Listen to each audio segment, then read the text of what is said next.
কয়রায় মিথ্যা অভিযোগ করে সংবাদ সম্মেলনের প্রতিবাদে পাল্টা সংবাদ সম্মেলন করেছে উপজেলার বাগালী ইউনিয়নের ঘুগরাকাটি গ্রামের মৃত আমির আলী মোড়লের পুত্র মোহাম্মদ রবিউল ইসলাম মোড়ল।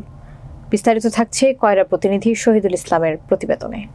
সোমবার বেলা 12টায় কয়রা উপজেলা প্রেস ক্লাবে সাংবাদিক সম্মেলনে লিখিত বক্তব্যে তিনি বলেন, গত 14 নভেম্বর একই গ্রামের আমার প্রতিপক্ষ আব্দুর রশিদ গাজী সংবাদ সম্মেলনের মাধ্যমে আমাদের বিরুদ্ধে জোর করে দোকানঘর দখলের যে অভিযোগ করেছে তা সম্পূর্ণ মিথ্যে এবং বানোয়াট।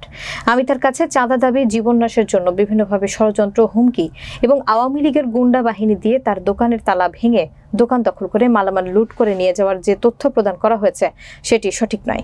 এ সময় রবিউল ইসলাম আরও বলেন, লিখিত সংবাদ সম্মেলনের মাধ্যমে জানাইতেছি যে আমার একই গ্রামে আব্দুর রশিদ গাজী পিতা মৃত্যু এরমান গাজী গত বৃহস্পতিবার 14 নম্বরে আমার বিরুদ্ধে জোর করে দোকানঘর দখলের অভিযোগ এনে কয়রা উপজেলায় প্রেস ক্লাবে সংবাদ সম্মেলন করেন।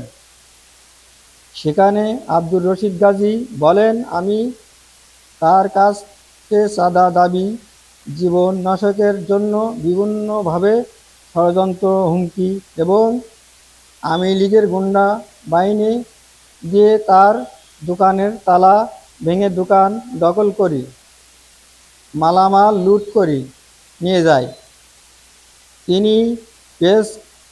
তিনি এসব মিথ্যা তথ্য দিয়ে সংবাদ সম্মেলন করছে, তা মিথ্যা, বানোয়াট, ভিত্তিহীন।